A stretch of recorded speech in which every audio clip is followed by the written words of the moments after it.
So welcome everyone. Thank you for joining us for the Civic Finance panel for Baltimore Innovation Week. This is like the nerds of the nerds group, I think. So we're excited to chat today about some of the very cool things happening in the civic finance world. We'll do some quick introductions. We'll jump into some questions with the panelists, and I'm hoping we'll have a few minutes left at the end to open up for some Q&A as well.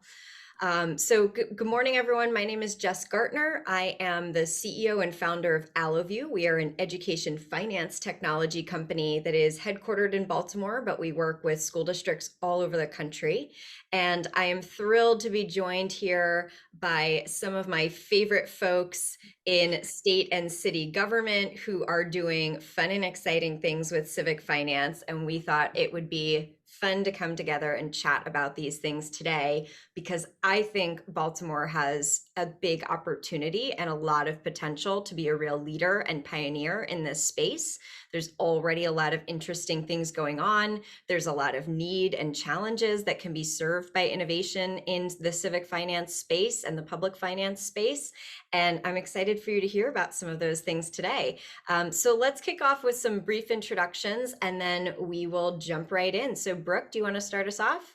Sure, absolutely. Good morning. Thanks everybody for joining. And Jess, thanks for your leadership and for pulling us all together. I know it was a little bit like herding cats, but it's great to be here. I'm Brooke Lierman. I'm a delegate representing District 46 in the House of Delegates. I'm a civil rights and disability rights attorney, a mom of two, and a candidate for State Comptroller. Thanks for joining. Bill? Oh, okay, thanks, Jess. Thank you very much for inviting me to this. My name's Bill Henry. I am the still newly minted city comptroller here in Baltimore. I come to this job from 13 years on the city council representing North Baltimore, and which is where I've lived almost all of my life and where my wife and two daughters still are right now. In fact, probably right now. They're probably all still at home. Thank you very much for this opportunity. I'm looking forward to talking a little bit about Baltimore. And Stephanie? Thank you, Jess. Good morning. I guess it's a good morning. Yeah, good morning to all of the participants and to my fellow panelists. My name is Stephanie Smith, and I am also a state delegate representing the 45th district, so a neighbor to my friend Brooke. Also, my day job, I'm an assistant director for the Department of Planning for the city of Baltimore. I also have two children. I have two boys, 6, 7 now, and 2. And a dog. So I have the 2.5 children we were all told we're supposed to have several decades ago.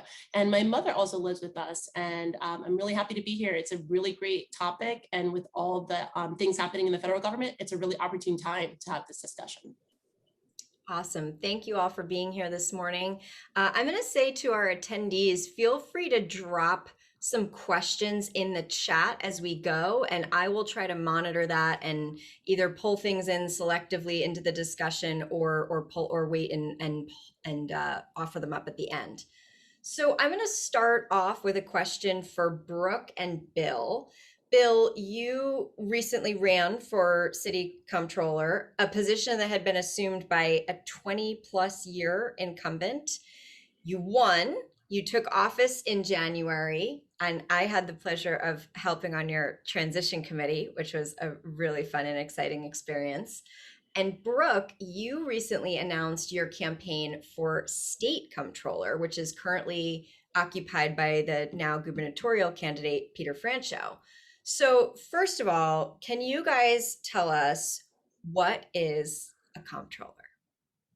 So I'm going to let Brooke start because the state comptroller, frankly, has a more extensive list of duties and responsibilities. So ladies first, and then I'll talk a little bit about the city comptroller.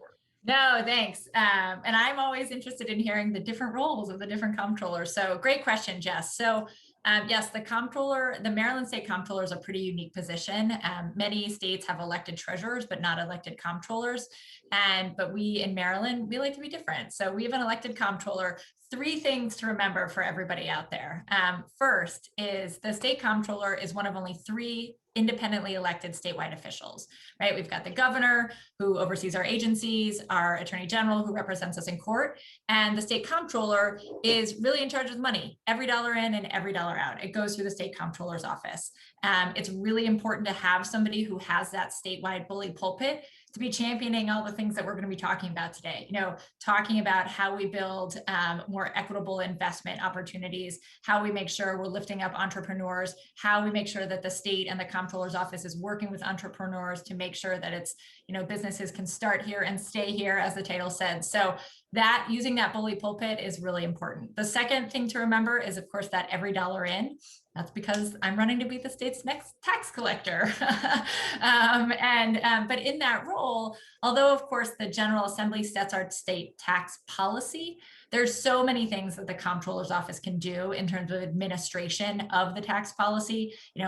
We don't have, for instance, a taxpayer advocate office. Many other states do, to really work with filers, families, small businesses, individuals, to help make sure that they know how to file their taxes, to look into making taxes easier to pay, lowering the cost of compliance for small businesses, creating a small business portal so you can log in and see what you've done and whatnot. So there are a lot of things that we can do to modernize the tax collection arm of the comptroller's office. And then finally, the comptroller sits on a number of boards. So two worth mentioning, or they're all worth mentioning, but I'll just mention two: State Retirement and Pension Board and the Board of Public Works. The State Retirement and Pension Board, it oversees the tens of billions of dollars that we have invested to help make sure our 415,000 state retirees have that savings ready for them when they need it. But also there's a lot that we could be doing with our pension dollars to make sure that we're investing, not just using sort of out of state investing firms, but keeping dollars more local too. There are a lot of states that are looking at setting aside funds to invest in local businesses and to create another source of money, to work with TEDCO, to work with other locally committed investment options, looking at the diversity of our investment managers, making sure it reflects the diversity of the state. These are all things that we can be doing from the pension side of things. And then finally, the Board of Public Works. This is like the most important board that no one's ever heard of, right? It's a 3-person board, governor, treasurer, and comptroller, 3 equal votes that ultimately hold the power of the purse in Maryland. I was a member of the Appropriations Committee for many years. Delegate Smith knows this well as chair of the House delegation. We see the money come through, we approve a budget, but at the end of the day, the Board of Public Works has to sign off on those dollars. And so, it also is the body that's responsible for writing all our procurement regulations. And so, in a post-pandemic Maryland, just so many opportunities for rethinking how we make sure we're keeping dollars local and making the Board of Public Works really invested in startups, invested in our small businesses, our Black-owned businesses, to grow jobs and opportunities. So that's the comptroller's office in a nutshell. It's the office that sees the numbers that tell the story of how Marylanders are doing. And so I'm excited about all the opportunities in that office, and I'm excited about getting to work with people like Comptroller Bill Henry. So tell us what your role has been. Well, thank you, Brooke. That is a great segue to how Baltimore, in a lot of the ways that Baltimore City's government is structured, was originally modeled on the states, but then has changed over the years. The Baltimore City Council was originally bicameral, just like the state legislature is, but they did away with one house back in the early 1900s. I'm sure that there have been points at which the House of Delegates had thought perhaps doing away with the upper house might provide for some advances in certain people's legislative agendas, but in the city, we actually did that. The other way, though, that's especially relevant here is the comptroller in Baltimore City used to be the chief financial officer for the city. It used to be the position that oversaw collections and budgeting and purchasing. But about 60 years ago, there was a mayoral power grab and all of the financial-based entities in city government were moved out from under either the comptroller or, as Brooke was talking about the state treasurer, we used to have a city treasurer who was elected by the city council, just like the state treasurer is elected by the General Assembly. And both the treasurer's office and the financial entities under the comptroller were all moved out and put into one department of finance and put under the mayor. And so what they did with the comptroller's office was they moved the Department of Audits under the comptroller and set the comptroller up as the city's watchdog. And so that's really what the job of the comptroller is now. It's about keeping an eye on the mayor and the city agencies to make sure that they are being as effective and efficient in their operations as possible. But most importantly, it's about sharing that information with the people of Baltimore. The comptroller sits on, as Brooke laid out, numerous boards, and perhaps I'm feeling a little punchy about that right now, coming out of a 4+ hour long F&P retirement board trustees meeting yesterday. But the comptroller sits on the pension boards for both fire and police and employees retirement systems, sits on the Board of Finance, the Baltimore Hotel Corporation Board, and the one that makes the most news is the Board of Estimates, which, like the Board of Public Works at the state level, is where all the real spending gets done or approved here at the city level. But unlike the Board of Public Works, the Board of Estimates has the 3 citywide elected officials, which are the mayor, the council president, and the comptroller. But the Board of Estimates also has 2 appointed officials, the city solicitor and the director of public works, who both work for the mayor. So for all of you keeping score at home, that means that the mayor controls 3 votes on a 5-person board, which means that the council president and the comptroller get to dissent from time to time, and we get to discuss and point out issues on the agenda. But at the end of the day, what the mayor wants happens at the board, which isn't the same at the state level. At the state level, because it really is just those 3 elected officials, things could go however a consensus or a majority of the board want them to go. But at the Board of Estimates level, that's always going to, the final decision is always going to be whatever the mayor wants.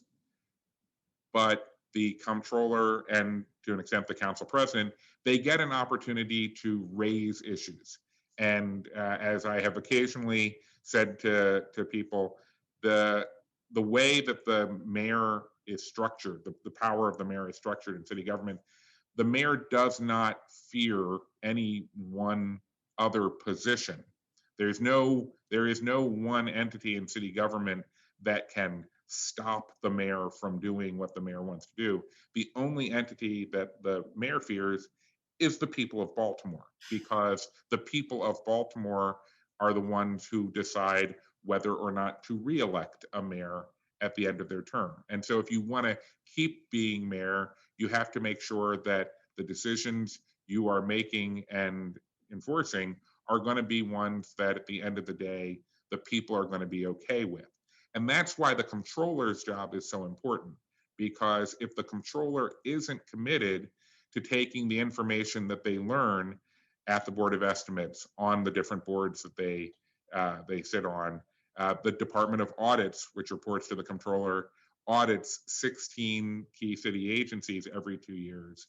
If the comptroller doesn't make a point of publicizing the downsides in those audits, the people of Baltimore don't get to make informed decisions when they're deciding who is actually going to be running their city at each election. So what I'm hearing from both of you is that this is a position at the state and local level that really has an enormous amount of control and influence over the flow of money, contracts, revenue in the city and state government. And yet, Brooke, you are running from a position that has been occupied for 4 straight terms, 16 years by Peter Franchot. And Bill, how many years was Joan Pratt in the seat? Was it 25 years, 27? Yeah, she served 6 full terms. So this is fascinating to me that now in the span of 18 months, we have 2 very high profile elections and high profile candidates running for these positions. Why now? Why do you why were you both compelled to run for these positions? And why do you think these incumbents have kind of flown under the radar somewhat unchallenged for so long? Well, let me grab that one because I think there's a slightly different dynamic going on in Baltimore City than in the whole state.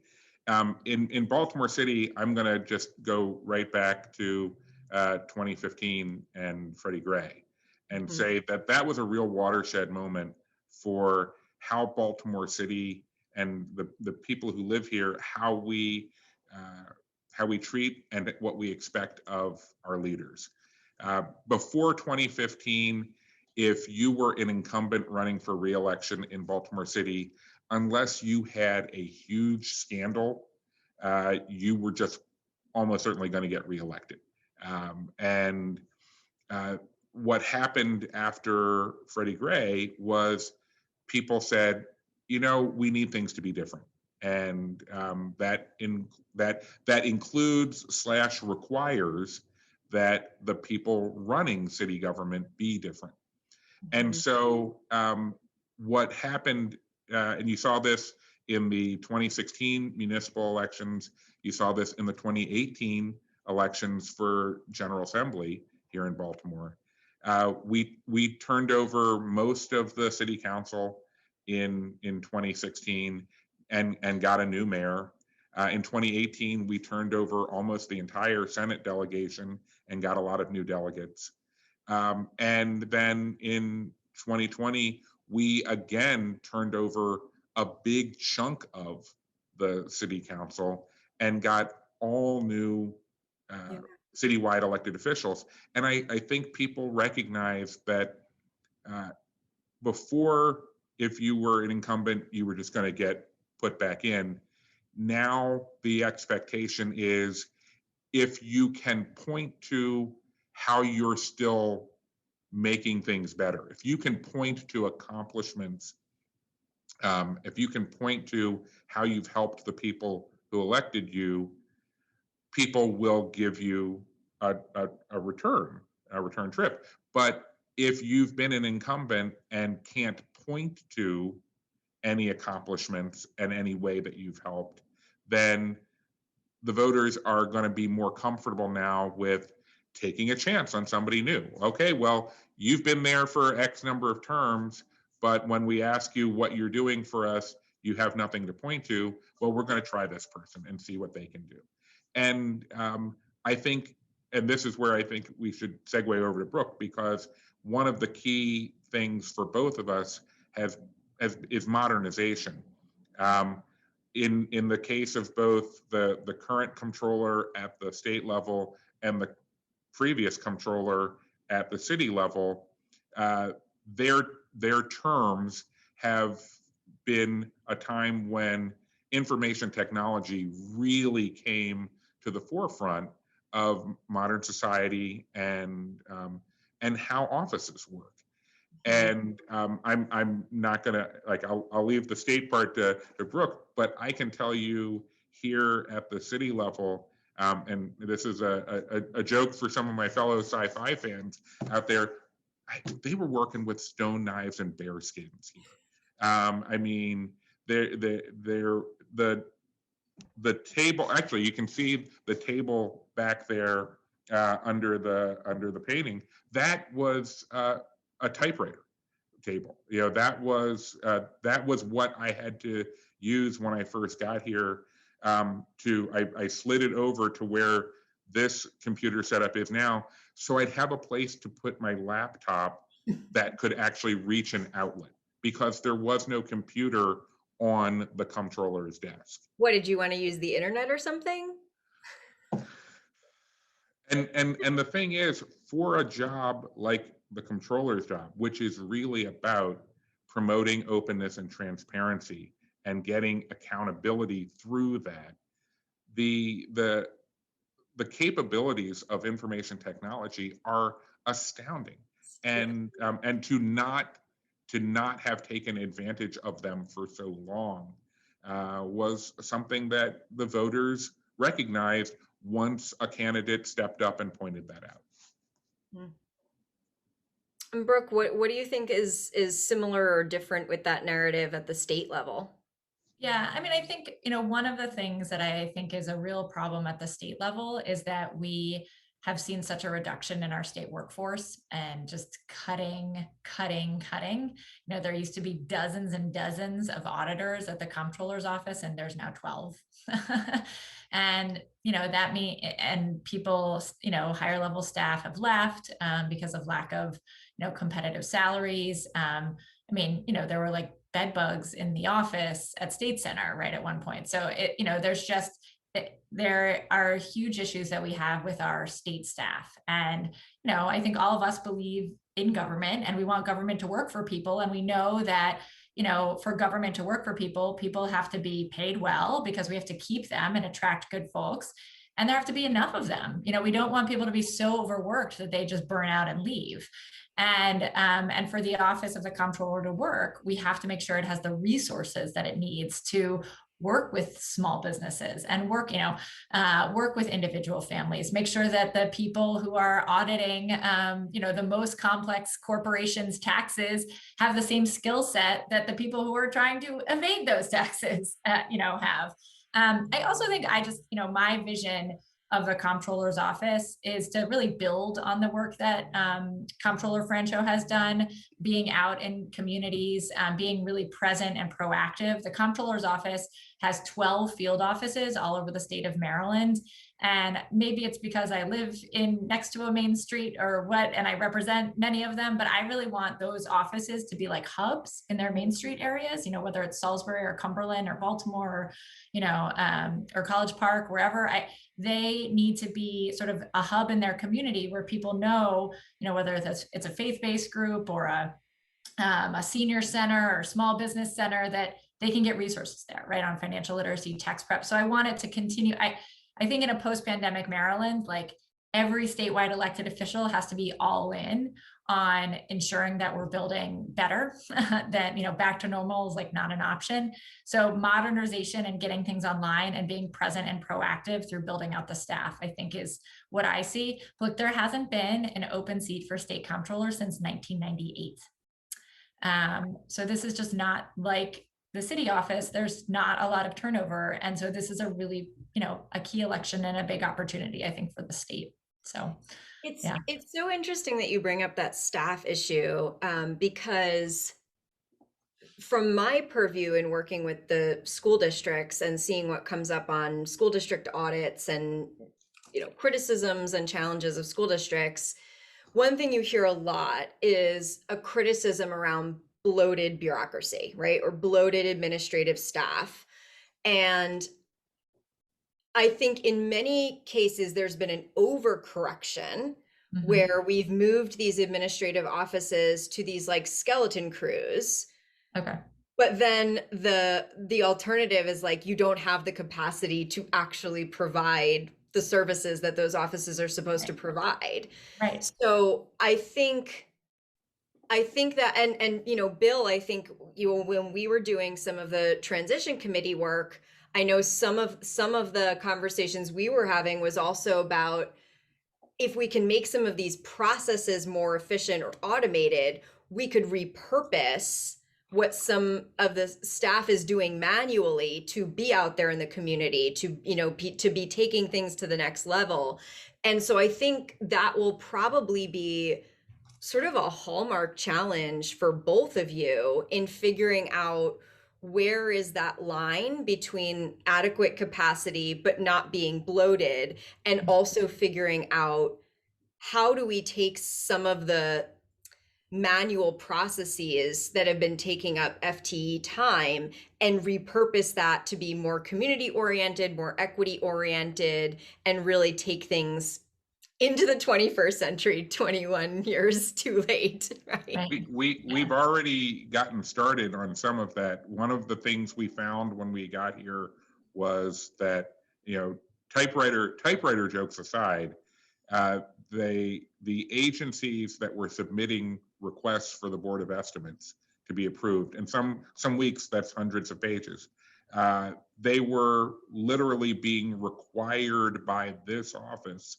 to send those requests as hard copies. Yeah. And then staff people here would take those hard copies and re-enter that information into Word files here to create the agenda each week. And all we had to do was tell agencies, no, we don't want you to send hard copies. We want you to send them to us as Word docs or searchable PDFs. And we will just cut and paste, we'll just cut and paste the information from that into the agenda. And we were already able to set up the staff savings in terms of time to repurpose a position so that, we're going to have someone who will full-time work with media relations and being able to share information with what the city is doing out to the general public. If only there was like electronic mail or something, right? All right, let's shift gears here because I want to make sure we hear from Stephanie as well. So we will put the comptroller conversation on hold for a moment, and I will come back to you both. So Stephanie, this past legislative session, you sponsored a bill to establish a commission to explore the possibility of Maryland creating a public bank. Can you tell us, what does that mean? What is a public bank? How is that different from the bank on the corner of Main Street that people are going to for their ATMs and their checking accounts? Talk to us about what is behind this proposal.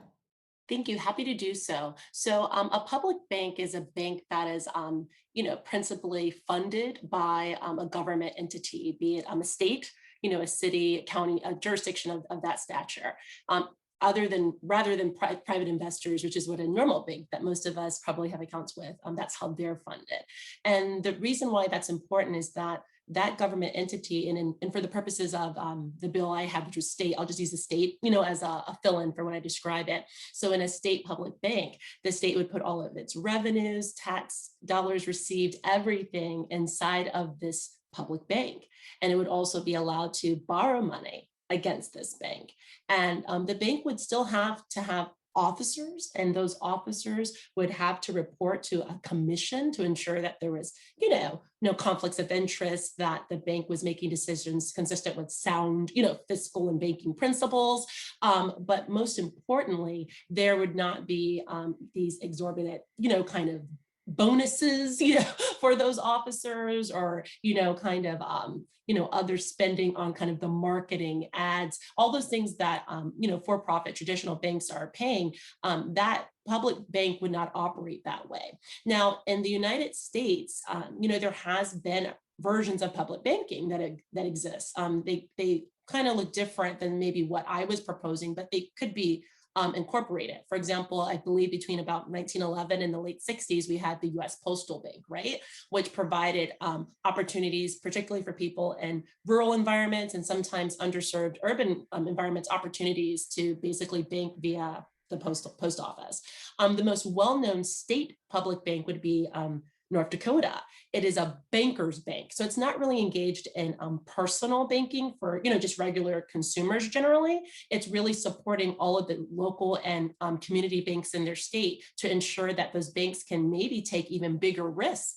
But when they're helping those banks take a bigger risk, they're not in competition with them. Sometimes banks are loath to cooperate on funding a project because they're scared that the other bank is going to steal their customer. But a public bank is existing in the interest of the public. It's not there to undermine the existing banking structure, but really to add value. One of the things that's really important to understand is that presently, as residents of Maryland, when we pay our taxes and when we engage with our state otherwise, that money is held in a bank. And it's generally a traditional bank, like many of the banks that many of us are probably, consumers of. So these are largely global entities that operate in our state, but they might not be like super duper focused on Maryland, right? And then when you go and peel the onion a little more, they're maybe not super duper invested in some of the historically disinvested parts of Maryland. And as a resident of Baltimore, the untrained eye can help you figure out the areas where maybe access to capital has been tougher to come by. And that's really where a public bank can step in and kind of analyze the prevailing, kind of a business model of for-profit banks are clearly missing certain pieces of geography, not only in our state, but across the country, right? So a public bank is really trying to figure out how it can add value and get services, investments, and opportunity in places that are just really traditionally being overlooked, and also help some of our community banks. For example, we have Harbor Bank, a Black bank that was founded serving a lot of populations and communities that were underserved. These are banks that could maybe take bigger risks and deeper risks in the very communities they're already serving if they had a partner like the government. I think it's important to note that as it pertained to my bill, the only on the record opponent to the bill was the Maryland Bankers Association. And if you just did, I know it's really mind blowing, right? It's shocking that they would be the only entity opposed to this bill. And also, if you just did a quick Google query about, postal banking, you'll see that it's having a bit of a renaissance, at least in policy circles where, we have US senators and different people revisiting. Is this something we should revive? Similarly, the most scholarship I could find saying that we should not even consider that, I found an American Banker. That periodical was not big on postal banking either. So I'm saying all this to say is that currently, our treasuries across the country in various states are putting money in banks that are not necessarily returning the favor to ensure our neighbors are getting opportunities to start businesses, expand businesses, and things of that nature. And why that's really important kind of coming out of the pandemic, and why I brought in the bill in the first place, is that the pandemic was forcing individuals, companies, governments, institutions to revisit if their fiscal approaches were sound. So when you have kind of a crisis and such a huge calamity facing society, this is actually the opportune time to say, there's going to be another threat. It may not be a pandemic, but there's going to be some other threat to our fiscal stability. How can we be better positioned to withstand it and to minimize the adverse impacts of that? It's not really a if, it's a when. So with that in mind, I said, a bank proposal is so complex and there's so many things you have to navigate. Do you want to be a banker's bank model like North Dakota? Do we want to do something more hybrid where we figure out how we could provide consumer banking access like a postal bank? Like there's so many things to consider that it seemed to me both irresponsible and unrealistic just to introduce a bill that would establish a public bank. Because I know that the MGA is not always excited about commission or task force bills, but speaking to even relevant people on the Economic Matters Committee in the House, they're like, yeah, this is such a complicated thing. It probably does make sense to put in a task force bill. And I have to say, I'm not usually one to be a chest thumper, but I did make a bit of history with this conversation. For over a decade, about a dozen years, there have been different legislators, all from Montgomery County, that have put in bills around public banking.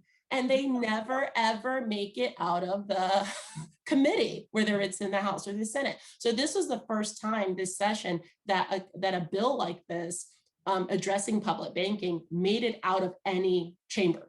So it made it out of the House, out of the Economic Matters Committee, and it went across the street I guess virtually because we were not there, to the Senate Finance Committee, where it met some headwinds. I know that was like your follow-up question, like, well, what's happening with that? Where are we? Everything I'm telling you is available for your perusal via YouTube. So it's not like it's private information, but it was very clear that the chair of the Senate Finance Committee is not a fan of the concept and saw no value in studying the concept, which is itself concerning, because that's why we have task forces, because we know that despite all of the expertise available in the General Assembly, there are many topics where there's blind spots, and we need to bring in experts to brief not only us as elected officials, but also this task force was going to be comprised of, a representative from the commissioner for financial regulation that currently regulates Maryland banks. It would have involved the comptroller or their designee, the treasurer or their designee, and all these people that already have a big role to play in our state fiscal landscape. So I say all this to say is that there are different campaigns happening across the country around reviving conversations around public banking. So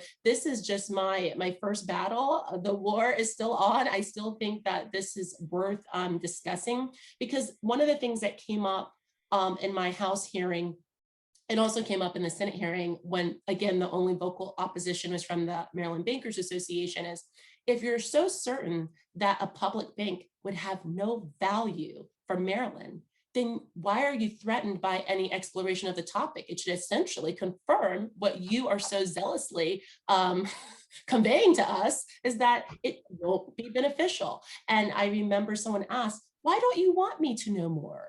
If you're so certain that there's no value for the everyday Marylander and that there's not an opportunity to reimagine our fiscal landscape in a way that's positive, then what is the big worry? So I think that still is in the back of some people's minds, because ultimately I think we have responsibility as elected officials to continuously innovate to make sure that we are the best stewards of every tax dollar we receive.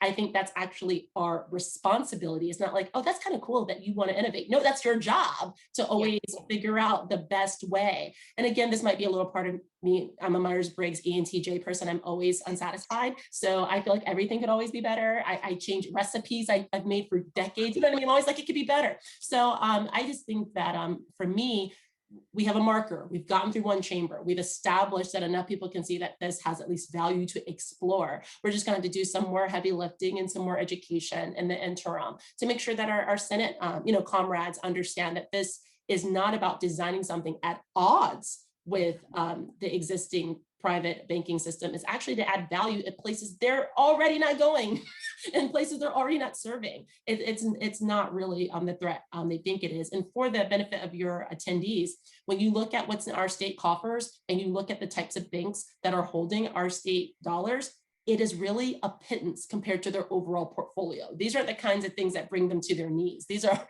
global multinational banking entities. So I just wanted to lift that up. Well, and it also sounds like there's some intersection with some of Brooke's platform here around, should we be keeping our pension funds locally? Are there ways that Maryland can benefit from those investments, from that revenue? So I take it that you will be taking another swing at this next session?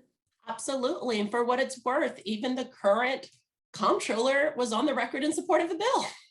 All right. So our attendees, you need to call your senators and tell them next session they better get on board with this.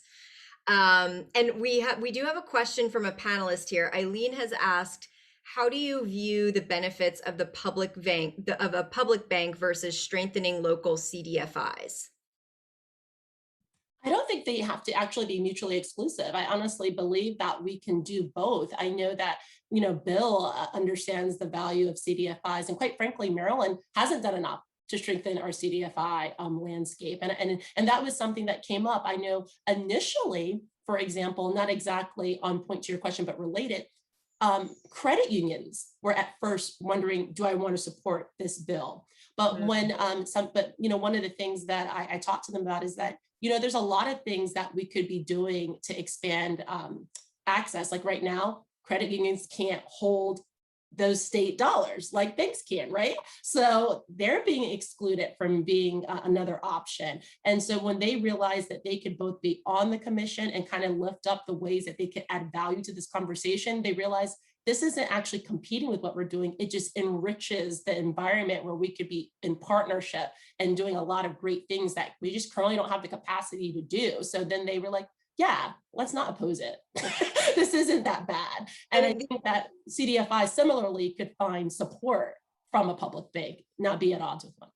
The other thing I just couldn't help thinking about as you were talking about this from the consumer side, we talk a lot about food deserts in Baltimore, but we also have bank deserts. And I mean, across the country, across the state, but especially in Baltimore, we have populations of people who are underbanked or unbanked, which can have serious repercussions for their ability to interact with some of these other modernized systems from a business standpoint, from a personal savings standpoint, from a personal finance standpoint. So I think there's some really interesting possibilities there in terms of a public bank being able to be more equity focused in terms of how those products could be specifically geared towards traditionally or underbanked populations, which is a good segue to my next question here. So anytime that we are talking about civic finance, whether it's procurement, budgets, access to capital, access to bank products, there are serious equity issues in play, right? Money is power, and at any level, in any sector, people are going to want to hoard and control that power. So historically, what has been Baltimore and Maryland's record on making our civic finance programs and processes equitable for all Marylanders, for all Baltimoreans? And what are some components of your respective visions and legislation to specifically address equity and inclusion? I'm going to jump in and channel my dad. One of his favorite phrases for what would be appropriate here to describe how equitable Baltimore has been in addressing civic finance. The term is piss poor. I was thinking when you were talking with Stephanie about the banking deserts. You know, I live off of York Road, and we moved there 25, 26 years ago. And when we moved there were two banks on York Road within 4 blocks of my house, and another one about a mile to the south, and another one about a mile to the north. And the one that's a mile to the north is the only one remaining. In fact, there is one bank branch on York or Greenmount for its entire length in the city of Baltimore. And a couple of years ago, we had a conversation at the city council level about, is this an issue that the city council should be taking up? And the information we were given by not just the Maryland Banking Association, but also by some of our progressive partners and advocates who are interested in this issue, the response we got was, well, a lot of banks are trying to move away from having brick and mortar branches.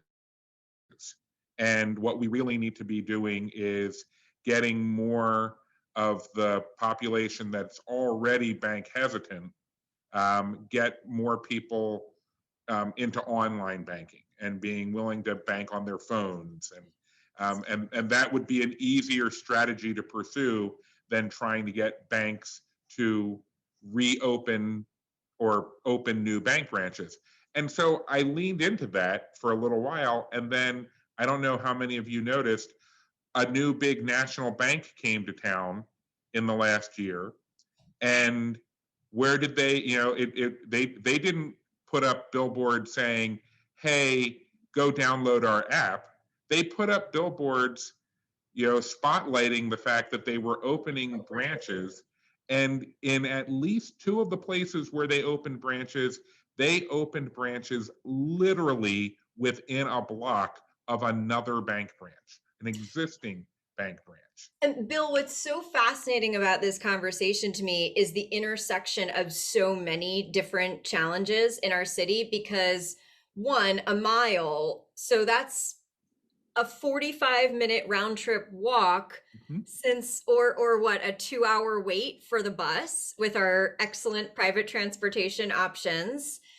And okay, go online, digital divide. Right. How many of our households are lacking access to high-speed internet? Yep. So if we're going to tell them to go online, then we have to fix the digital divide problem. If we're going to tell them to go to the branch, then we're going to need to fix public transportation. So there's so many, and I mean, this is why I have such a passion for public finance, because it is so at the crux of so many issues of equity and access and governments working for people. And we've just now listed how many different prongs, and we haven't even gotten into the ramifications of business ownership and that, that's just on the consumer side. So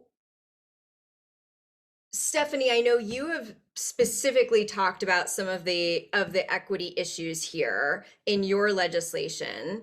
Talk a little bit more about what are some of the other components of that public bank opportunity to really hone in on some of these equity and access issues. Thank you for that question, because one of the things that come to mind, and I know Brooke will be like, yes, because we saw it happen and unfold in real time. The federal PPP program, right? We saw so many businesses, particularly those led by, people of color, women, just they did not get what they needed. Yeah. And unfortunately, many did not survive the fact they didn't get what they needed, in real time. So again, I know it's kind of, people like roll their eyes, are like, well, we're not North Dakota. But this is the thing, North Dakota, I think most people realize, it's not like this radical leftist-led state, right? I mean, give me a break. Not what I would think of. Once upon a time, apparently, there were some socialists who did get into the state leadership, and they were kicked out. But that public banking, they said, hey, the farmers are like, let's keep that. Yeah. And we kind of like that. So the reason why that's important is that they were able to basically ensure that their businesses got those payments out really quickly, because they were in relationship via the smaller banks with those businesses. We had businesses that were already struggling to get regular capital support from these big banks, now also needing to go to those same banks that they have really no connection to, no reliable, kind of relationship with, to make things happen. And as a result, it's kind of predictable and should not have been surprising that Black and brown led firms were kind of left in the cold, because they already didn't have that strong banking relationship, and they didn't have something at the state level pushing community banks and other folks to them. That's why, like, on a per capita basis, a state like North Dakota has so many more banks, because they have this bankers bank supporting them to really be more flexible, creative, and innovative. And also something that they do on the personal consumer front, because they tie it back to the state benefit of their public bank, is that students can get much more affordable student loans through the Bank of North Dakota. So when you consider that, in many ways, the student loan crisis. I mean, I'm a victim. I owe a house and just public, in collegiate education, financing. It is definitely impeding the ability of younger people to be more innovative, to start businesses, to do things that previous generations were able to do. So it's not like there's a lack of desire. People have $100,000, $75,000, whatever dollars in loans. And one of the reasons why this is a huge equity challenge, and I think it's something a public bank in Maryland should really be thinking about, is that Maryland's obviously a very, very wealthy state when you look at the whole, but the pockets of poverty are so acute. And I'm a first generation college graduate. My parents attended, but they didn't finish. And there was an article that just came out today saying that the benefits of being a college graduate are actually more profound if at least your parents are also college graduates. So of course I've increased my earning potential, but I also owe so much more in loans than someone that would be a second or third generation college graduate. And the data is showing that this is also racialized and at the intersection of being both a woman and a Black woman. Black women are carrying some of the highest loads of student debt of any demographic in our country. And because they're some of the most educated.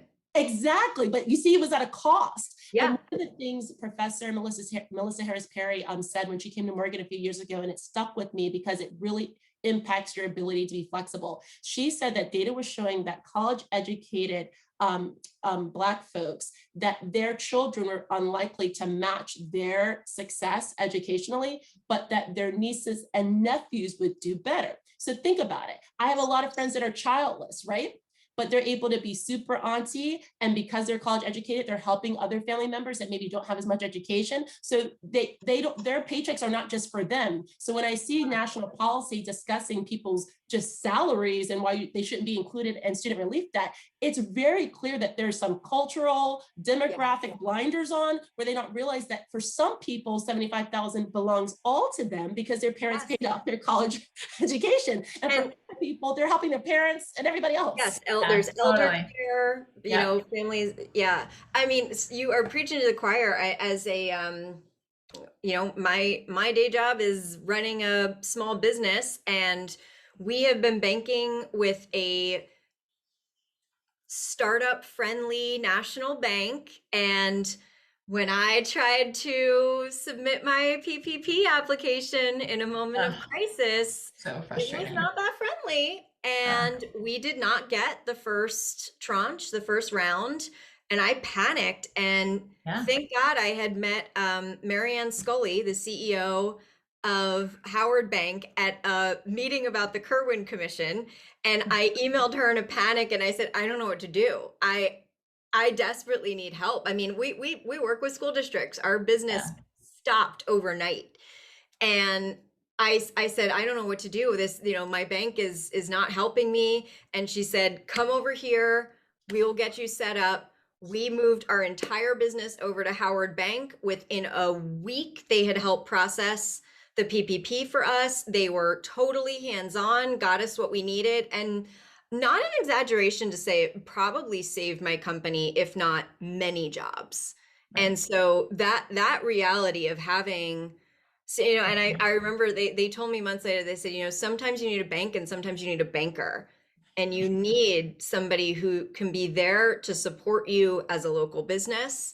And I am so grateful to the staff and leadership of Howard Bank, because they were there for us in a time of need, and I will not forget that. I just jump in on one other point. Please. Yeah. So I echo everything that Stephanie and Bill, Delegate Smith and Comptroller Henry have said. You know, I'll just add a couple of things. One is that there are huge disparities in the value of Black-owned versus white-owned businesses. You know, we know that in Baltimore, business values for white business owners come out to around $800,000, while values for Black owners is roughly $40,000. And this mimics the problems and the disparity that we see around the country. And I think people need to understand what that means. It means we're not creating jobs, right? When we are not loaning and helping Black-owned businesses, it means that jobs are not being created, and we are losing out on that additional income and supporting families. So, and you know, it's from a federal to state to city level, there are problems with loans. Black-owned businesses are turned down at twice the rate of white-owned businesses for loans in Maryland. We know that in 2018, just 5% of loans in the U.S. Small Business Administration's main loan guarantee program went to Black-owned businesses, right? And as Stephanie said, you know, there's this cycle where you have student loan debt, so then maybe you can't buy a house. Because why would you take on that additional loan unless something happens? And then, business. Right, yeah, or start a business. And many people many white homeowners take out a second mortgage to start their business, right? That's where they get their startup money, or they go to friends and family. And so, there's just huge disparities in loan products. And I think one of the things that we should take away from the pandemic is that sometimes you just need to give people and businesses money. Like, not everything needs to be a loan and not everything should be a loan. Sometimes what you need to do is think through, if we invest and give this small business $50,000 now so that they can get over this hump, they're going to start adding jobs. We believe in this business model. We don't need that 50K back because they're going to create 3 jobs next year, right? I mean, that's better for our communities. It's better for families. It's better for our state's revenue, right, in the long term. And the final thing I'll just add is on procurement. Maryland should be the best customer for Black-owned businesses, right? We should be leading the way in demonstrating that the power of the purse is going to be used to uplift communities. Like, that means, certainly it means not waiving MBE requirements on contracts, but I think it also has to mean setting aside a certain percentage of state dollars for new companies. Because we know at least 50% of new companies that are starting in Maryland are Black owned.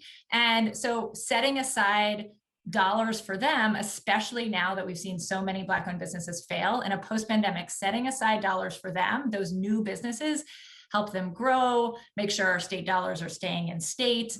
So I just think there's a lot. I mean, I have lots more ideas about how we should be investing, and the state setting the best example for doing this.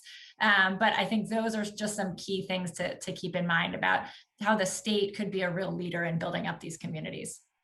So I know we've got to wrap up, although I could sit here and talk to all of you all day if I could. So it is the year 2030, and there is a major there are major headlines coming out about how Baltimore is a national leader for civic and public finance. What is the headline you want to see that everybody's retweeting on Twitter and running across your nightly news? Write your headline for the year 2030.